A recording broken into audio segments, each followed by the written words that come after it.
Happy Christmas. ലോകത്തിലുള്ള എല്ലാവർക്കും ഏറ്റവും സന്തോഷവും സമാധാനവും നിറഞ്ഞ ഈ ക്രിസ്മസിൻ്റെ സന്തോഷം ഈ അവസരത്തിൽ ഞാൻ എല്ലാവർക്കുമായി പങ്കുവെക്കുകയാണ്. ലോകമാസകലമുള്ള എല്ലാ മനുഷ്യരോടും തങ്ങളുടെ പേരെഴുതിക്കാനായിട്ട് അഗസ്റ്റസ് സീസർ കൽപ്പന പുറപ്പെടുവിച്ചുവെന്ന് വിശുദ്ധ ലൂക്കായുടെ സുവിശേഷത്തിൽ നമ്മൾ വായിക്കുന്നുണ്ട്. ലോകമെങ്ങ് എല്ലായിടത്തുമുള്ള ആളുകൾ ആ ഒരു ആഹ്വാനം സ്വീകരിച്ച് അവരവരുടെ ജന്മനാട്ടിൽ പോയി പേരെഴുതിക്കണമായിരുന്നു. അക്കാലത്ത് യഹൂദരുടെ ഇടയിൽ ഏറ്റവും ശ്രേഷ്ഠമായ ജീവിതം നയിച്ച വ്യക്തിയായിരുന്നു യൗസേപ്പ്. അദ്ദേഹത്തിൻ്റെ ഭാര്യ മറിയം പൂർണ്ണ ഗർഭിണിയാണ്. അവർ ഗർഭം ധരിച്ചത് പരിശുദ്ധാത്മാവിനാലാണ് എന്ന് വിശുദ്ധ യൗസേപ്പിന് പൂർണ്ണമായിട്ടും വിശ്വാസമുണ്ട്, അറിവുണ്ട്. ഇസ്രായേൽ ജനം മുഴുവനും തന്നെ, പ്രത്യേകിച്ച് സ്ത്രീ ജനങ്ങൾ പ്രതീക്ഷിച്ചിരുന്നു ഒരു രക്ഷകൻ അത് തങ്ങളുടെ ഭവനത്തിൽ തന്നെ ജനിക്കണമെന്ന്. അവരെല്ലാവരും അതിന് കാത്തിരുന്നു. പ്രഭു കുടുംബങ്ങളും പ്രമാണിമാരുടെ കുടുംബങ്ങളും പുരോഹിതരുടെ കുടുംബങ്ങളും ഒക്കെ ആ ഒരു ജന്മത്തെ കാത്ത് ഇരിക്കുന്ന സമയത്താണ് ആരാലും അധികം അറിയപ്പെടാത്ത വളരെ സാധാരണമായൊരു ജീവിതം നയിച്ചിരുന്ന യുവതിയായ കന്യകയായ മറിയത്തിൻ്റെ അടുക്കിലേക്ക് ദൈവദൂതൻ കടന്നു ചെല്ലുന്നത്. അതുവഴി ഗർഭിണിയായി തീർന്ന മറിയം തൻ്റെ പ്രസവ സമയത്തെക്കുറിച്ചുള്ള ചിന്തകളിലും ആകുലതകളിലും കഴിയുമ്പോഴാണ് അഗസ്റ്റസ് സീസറിൻ്റെ കൽപ്പന അനുസരിച്ച് നസ്രസിൽ നിന്ന് ബേത്ലഹേമിലേക്ക് യാത്ര പുറപ്പെടുന്നത്. യൗസേപ്പിൻ്റെ ജന്മസ്ഥലം ബേത്ലഹേമായതുകൊണ്ട് അവിടെ പോയി പേരെഴുതിക്കണം. അതിനായിട്ട് യൗസേപ്പ് ആവശ്യപ്പെട്ടതനുസരിച്ച് മറിയം യൗസേപ്പിനോടൊപ്പം രാത്രിയും പകലും നീണ്ട യാത്ര നടത്തി ബേത്ലഹേമിലെത്തി. അത് ഒരു ദൈവിക പദ്ധതി കൂടിയായിരുന്നു. കാരണം ദൈവപുത്രൻ ജനിക്കുന്നത് ദാവീദിന്റെ ഗോത്രത്തിലാണ്, ദാവീദിന്റെ കുടുംബത്തിലാണ്. ആ ദാവീദിന്റെ വംശത്തിൽപ്പെട്ടയാളാണ് യൗസേപ്പ്. അതുകൊണ്ട് തന്നെ ദൈവത്തിന്റെ പദ്ധതി അനുസരിച്ച് ഈ യൗസേപ്പിനെ ദൈവം മുൻകൂട്ടി തിരഞ്ഞെടുത്തു. യൗസേപ്പിന്റെ ഭാര്യ മറിയത്തെയും തിരഞ്ഞെടുത്തു. മാത്രമല്ല, ദാവീദിന്റെ പട്ടണത്തിൽ തന്നെ ആ ശിശു ജനിക്കണം എന്നുള്ള ദൈവ പദ്ധതി വേറൊരു രീതിയിൽ അവിടുന്ന് ആവിഷ്കരിക്കുകയും ചെയ്തു. ആരും പ്രതീക്ഷിക്കാത്ത, അല്ലെങ്കിൽ ലോകത്തിൽ അതുവരെ സംഭവിക്കാത്തൊരു കാര്യമാണ് ജനസംഖ്യ എടുക്കുക, ജനങ്ങളുടെ പേരെഴുതിക്കുക, അങ്ങനെ ഒരു സർവേ രൂപീകരിക്കുക, ഒരു സെൻസസ് ഉണ്ടാക്കുക. അത് ദൈവ പദ്ധതി അനുസരിച്ച് അറിയാതെ തന്നെ അഗസ്റ്റസ് സീസർ അതിന് മുതിർന്നു, കൽപ്പന പുറപ്പെടുവിച്ചു. കിരീനൂസ് അന്ന് സിറിയയിൽ ഗവർണറായിരിക്കുന്ന കാലഘട്ടമാണ്. അതുകൊണ്ട് ചരിത്രപരമായിട്ടിത് സത്യസന്ധമായിട്ടുള്ള ഒരു വിവരണവുമാണ്. അഗസ്റ്റസ് സീസറിന്റെ കൽപ്പന അനുസരിച്ചാണ് ദാവീദിന്റെ ഗോത്രത്തിൽപ്പെട്ട യൗസേപ്പ് തൻ്റെ ഭാര്യയായ മറിയത്തെയും കൊണ്ട് ആ പട്ടണമായ ബേത്ലഹേമിൽ എത്തുന്നതും ആ ബേത്ലഹേമിൽ എത്തി കഴിഞ്ഞപ്പോഴേക്കും ശിശുവിന് ഈ ലോകത്തിൽ ജന്മം കൊടുക്കുന്നതിന് നല്ല ഒരു ഭവനം അവർ അന്വേഷിക്കുകയാണ്. അവരന്വേഷിച്ച് നടന്നെങ്കിൽ ഒരു ഭവനവും അവർക്ക് ലഭിച്ചില്ല. ലഭിച്ചതാകട്ടെ ഒരു സാധാരണമായ പുൽക്കൂട്. കാലികളെ മേയിച്ചിരുന്ന ആട്ടിടയന്മാരും അതുപോലെ തന്നെ പശുപാലകരുമായ എല്ലാവരും അവരവരുടെ മൃഗങ്ങളെ രാത്രികാലത്ത് താമസിപ്പിച്ചിരുന്ന ഒരു കാലിക്കൂട്ടിൽ, അവിടെയാണ് ദൈവപുത്രൻ ജനിക്കാനുള്ള സ്ഥലം ലഭിച്ചത്. അതും ഒരു വലിയ ദൈവിക പദ്ധതിയാണ്. എല്ലാ ആളുകളും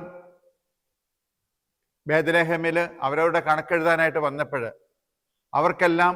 അവരെയെല്ലാം ഉൾക്കൊള്ളുന്ന ഭവനങ്ങൾ അവിടെ ഉണ്ടായിരുന്നില്ല. സത്രങ്ങളെല്ലാം നിറഞ്ഞു കവിഞ്ഞു. വീടുകളിൽ ആകട്ടെ എല്ലാ തരത്തിലും ആളുകൾ കൊണ്ട് നിറഞ്ഞിരിക്കുന്ന അവസ്ഥ. പല വീടുകളുടെയും മുൻപിൽ യൗസേപ്പ് തൻ്റെ ഭാര്യയും കൊണ്ട് ചെന്നു ആ രാത്രി ഒന്ന് താമസിക്കാൻ. നമ്മൾ ഡിസംബർ 25 എന്ന് എപ്പോഴും വിശ്വസിക്കുന്ന ആ ദിനത്തിൽ തന്നെയും തൻ്റെ ഭാര്യയെയും സുരക്ഷിതമായിട്ടുള്ളൊരു സ്ഥലത്ത് എത്തിക്കണമെന്നുള്ള യോസേപ്പിൻ്റെ ആ താല്പര്യമാണ് പല വീടുകളിലും ചെന്ന് അവസരം ചോദിച്ചത്.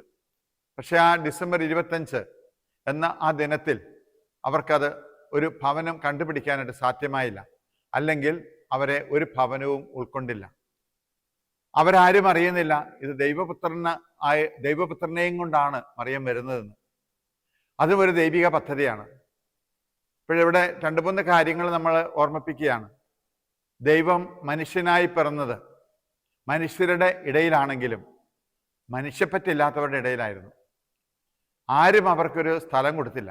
അവർക്ക് അവരുടെ അന്ത്യ ഉറങ്ങാനുള്ള സ്ഥലം.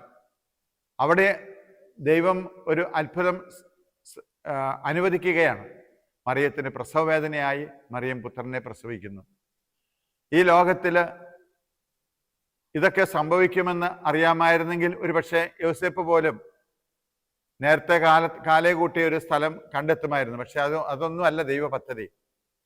ഇങ്ങനെയുള്ള ഒരു മൃഗങ്ങളുടെ അവരുടെ വാസസ്ഥലമായ തൊഴുത്തിൽ ആ മൃഗങ്ങൾ ഭക്ഷിക്കാനായിട്ട് അവർക്ക് കൊടുത്തിരിക്കുന്ന പുല്ലിൻ്റെ മേളിൽ ആ ദൈവപുത്രനെ യൗസേപ്പും മറിയവും എടുത്തു വെച്ചു, പിള്ളക്കച്ചകൾ കൊണ്ട് പൊതിഞ്ഞ്. ആ പുത്രന് അവിടെയാണ് ഈ ലോകത്തിലേക്ക് വന്നപ്പോൾ ഒന്ന് കിടക്കാൻ ആദ്യമായിട്ട് ഇടം കിട്ടുന്നത്. ഭൂമിയിൽ ദൈവപുത്രൻ കിടന്നത് ആദ്യം കിടന്ന സ്ഥലം അതാണ്, ഒരു പുൽക്കൂട്. ആ ദൈവപുത്രൻ അവിടെ വന്നു കഴിഞ്ഞപ്പോഴേക്കും ദൈവിക പദ്ധതികൾ ഒന്നൊന്നായിട്ട് സംഭവിക്കുകയാണ്. ആദ്യത്തേത്, ദൈവപുത്രൻ സാധാരണക്കാരുടെ ഇടയിൽ ഏറ്റവും നിസ്സാരമായ ഏറ്റവും ചെറുതായ ഒരു സ്ഥലത്ത് ജനിക്കുന്നു. അതിലൂടെ ദൈവം നമ്മെ പഠിപ്പിക്കുന്ന വലിയൊരു സത്യമുണ്ട്. ദൈവത്തിന് ഈ ലോകത്തിൽ ഇത്രയൊക്കെ മതി, മിനിമം ജീവിക്കാനുള്ള സാഹചര്യങ്ങൾ, അത് മതി മനുഷ്യനും. ആ മനുഷ്യനെ സംബന്ധിച്ചിടത്തോളം ദൈവത്തെ ഉൾക്കൊള്ളുന്നുണ്ടെങ്കിൽ, ഈശോ കൂടെയുണ്ടെങ്കിൽ ഏറ്റവും ചെറിയ ഒരു സാഹചര്യം മതി ജീവിക്കാൻ. വലിയ ആർഭാടമുള്ള വലിയ സാമ്പത്തികമായിട്ടുള്ള കെട്ടിടങ്ങളിലും ഭവനങ്ങളിലും ഒന്നും വേണമെന്നില്ല. ഒരു ചെറിയ സ്ഥലത്ത് ദൈവത്തിൻ്റെ പുത്രന് ജനിക്കാൻ ഇടവും ദൈവത്തെ ഉൾക്കൊള്ളാനുള്ള സ്ഥലവുമാക്കി ആ പുൽക്കൂടിനെ ദൈവം മാറ്റി. നമ്മെ ഓർമ്മിപ്പിക്കുകയാണ്, പല കാര്യങ്ങൾക്കും വേണ്ടി നമ്മൾ അസ്വസ്ഥരും ആകുലരും വിഷമങ്ങൾ അനുഭവിക്കുന്നവരും അസൂയപ്പെടുന്നവരും ഒക്കെയാണ്. പലരെ സംബന്ധിച്ചും പലരെ കാണുമ്പോഴും അവർക്കെല്ലാം അതുണ്ട്, എനിക്കതൊന്നുമില്ല എന്നൊക്കെ അസ്വസ്ഥപ്പെടുന്ന മനുഷ്യന്റെ മുൻപിൽ ദൈവം ഇതാ നമുക്ക് കാണിച്ചു തരികയാണ്, ഇത്രയും മതി. അതുപോലുള്ളൊരു ജീവിതത്തെക്കുറിച്ച് നമ്മൾ ചിന്തിക്കണം. എല്ലാം അങ്ങോട്ട് നേടിയെടുക്കാമെന്നുള്ള പ്രതീക്ഷ വേണ്ട, എല്ലാം നേടിയെടുക്കണമെന്നുള്ള അത്യാഗ്രഹം വേണ്ട, ഉള്ളത് കൊണ്ട് തൃപ്തിപ്പെടുക. ഈ ജനനം നമ്മെ ആദ്യം പഠിപ്പിക്കുന്ന കാര്യം അതാണ്. അവിടെ കറണ്ടില്ല, അവിടെ മറ്റു തരത്തിലുള്ള സൗകര്യങ്ങളില്ല, ഇന്നത്തേതുപോലെ AC ഇല്ല, കൂളറില്ല, ഒന്നുമില്ല. അതേ സമയത്ത് നല്ല തണുപ്പുള്ളൊരു രാത്രി കൂടി ആയിരുന്നു എന്നതിനാൽ അതും സ്വസ്ഥതയിൽ ആ കുഞ്ഞിന് അവിടെ സന്തോഷത്തോടെ ആ സമയം ചെലവഴിക്കാനായിട്ട് സാധിക്കുകയും ചെയ്യുന്നു. രണ്ടാമത്തെ ഈ ജന്മം നമ്മെ ഓർമ്മിപ്പിക്കുന്ന കാര്യം ഇതാണ്. ദൈവപുത്രൻ തനിക്ക് കിട്ടിയ ആ സാഹചര്യത്തെ മനുഷ്യരുടെ ഇടയിൽ വസിക്കാനുള്ള ഒരു അവസരമാക്കി എടുത്തു.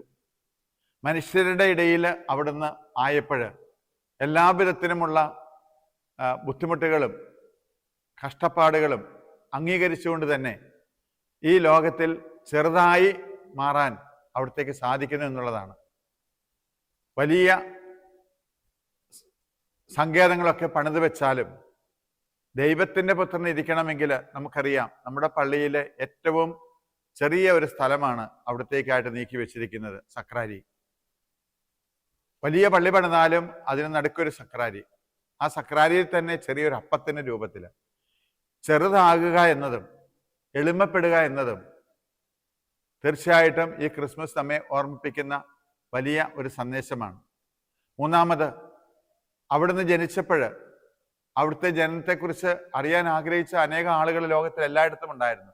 രാജകൊട്ടാരങ്ങളും അതുപോലെ തന്നെ പ്രമാണിമാരുടെ ഭവനങ്ങളും പുരോഹിതരും പ്രവാചകന്മാരും നിയമപണ്ഡിതരും എല്ലാം നിയമങ്ങളെല്ലാം വായിച്ച് പഠിച്ച് കലക്കി കുറിച്ച് അന്വേഷിച്ചുകൊണ്ടിരിക്കുന്ന സന്ദർഭത്തിലാണ് ഇവിടെ ഇതാ ഒരു നിസ്സാരമായ ഒരു സ്ഥലത്ത് ദൈവപുത്രൻ ജന്മം കൊള്ളുന്നു.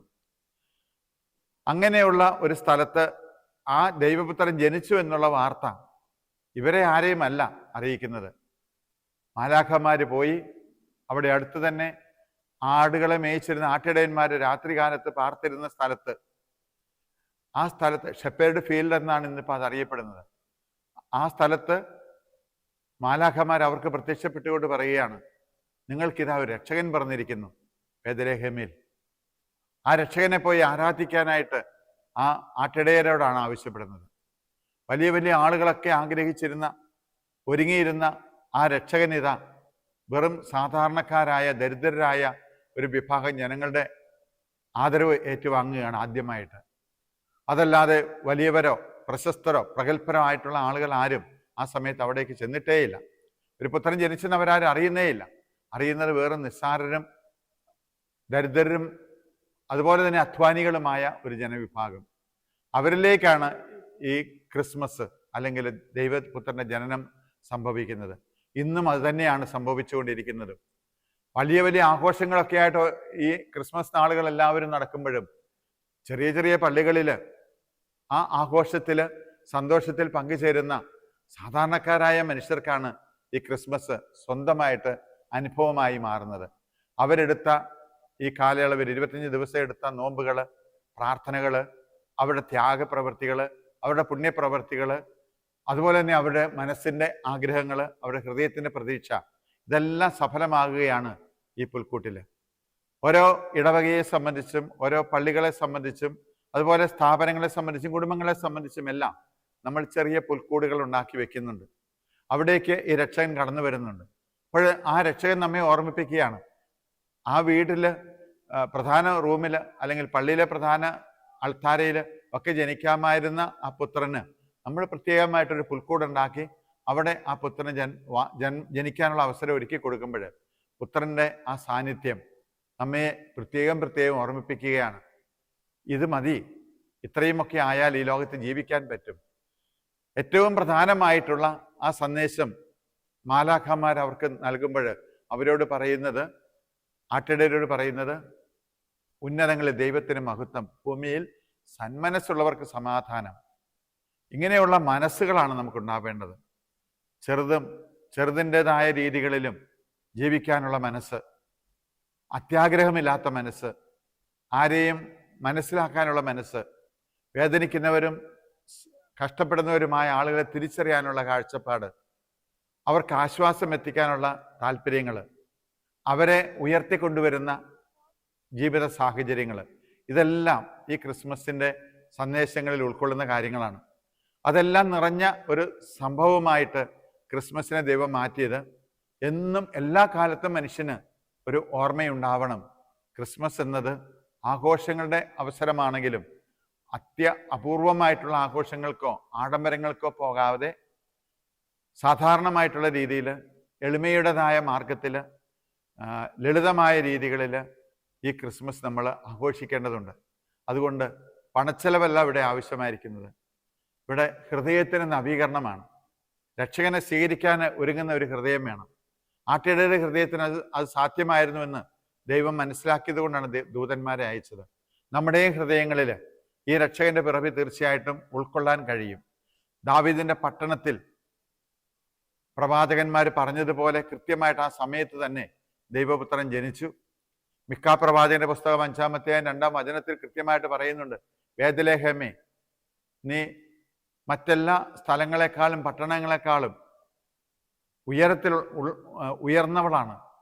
ബേത്ലഹേം അറിയപ്പെടാത്ത ഒരു ചെറിയ സ്ഥലമാണെങ്കിൽ അത് ഈ കണ്ട കാലങ്ങളിലെല്ലാം ലോകം മുഴുവൻ അംഗീകരിക്കുന്ന ഒരു സ്ഥലമായിട്ട് മാറിയത് അത് ദാവീദിന്റെ പട്ടണമായതുകൊണ്ടാണ്. ദൈവം അതാണ് ആഗ്രഹിച്ചത്, ദാവീദിന്റെ പട്ടണത്തിൽ തൻ്റെ പുത്രൻ ജനിക്കണം. എല്ലാം കൃത്യമാണ്, എല്ലാം കൃത്യമായിട്ട് സംഭവിച്ച കാര്യങ്ങളുമാണ്. ഇത് ചരിത്ര സംഭവമാണ്. കാരണം ഒരിക്കലും മാഞ്ഞു പോകുന്ന ഒരു സാഹചര്യത്തിലല്ല ഇതൊക്കെ സംഭവിച്ചത്. ചരിത്രം ഉറങ്ങിക്കിടക്കുന്ന സ്ഥലങ്ങളുമല്ല അതൊക്കെ. ഇന്നും വളരെ ലൈവായിട്ട് നിൽക്കുന്ന ഇസ്രായേൽ പ്രദേശത്തിൻ്റെ ജെറുസലേമും ബേത്ലഹേമും നസ്രത്തും അതോടൊപ്പമുള്ള എല്ലാ സ്ഥലങ്ങളും നമുക്ക് കാണാനും പഠിക്കാനും മനസ്സിലാക്കാനും അവിടുത്തെ ആത്മീയ ചൈതന്യം ഉൾക്കൊള്ളാനും സാധിക്കുന്ന വിധത്തിൽ നമ്മുടെ മുൻപിൽ സത്യമായിട്ടുള്ള യാഥാർത്ഥ്യമായിട്ടുള്ള അവസ്ഥകൾ കാണാൻ സാധിക്കുന്നുണ്ട്. അതുകൊണ്ട് നമ്മെ സംബന്ധിച്ചിടത്തോളം ഈ ഉണ്ണി യേശുവിനെ നമ്മുടെ ഹൃദയത്തിൽ സ്വീകരിക്കാനും ഈശോ നമ്മുടെ ഹൃദയത്തിൽ നിന്ന് പോവാതെ കാത്തു സൂക്ഷിക്കാനും ഈശോ ഉണ്ട് എന്നതിനാൽ മറ്റൊന്നും ഇല്ലെങ്കിലും എനിക്ക് ഈ ലോകത്ത് ജീവിക്കാൻ സാധിക്കുമെന്നുള്ള ബോധ്യത്തിൽ മുന്നോട്ട് പോകാനും എല്ലാവർക്കും സാധിക്കട്ടെ എന്ന് ഈ ക്രിസ്മസ് നാളിൽ എല്ലാവർക്കും ആശംസകൾ നേരുകയാണ്. സന്തോഷത്തിൻ്റെ സമാധാനത്തിൻ്റെ ഒരു പുതുവർഷവും ആശംസിക്കുന്നു. എല്ലാവർക്കും ക്രിസ്മസിൻ്റെ മംഗളങ്ങൾ ഒരിക്കൽ കൂടി ഏറ്റവും സ്നേഹപൂർവ്വം ആശംസിക്കുന്നു.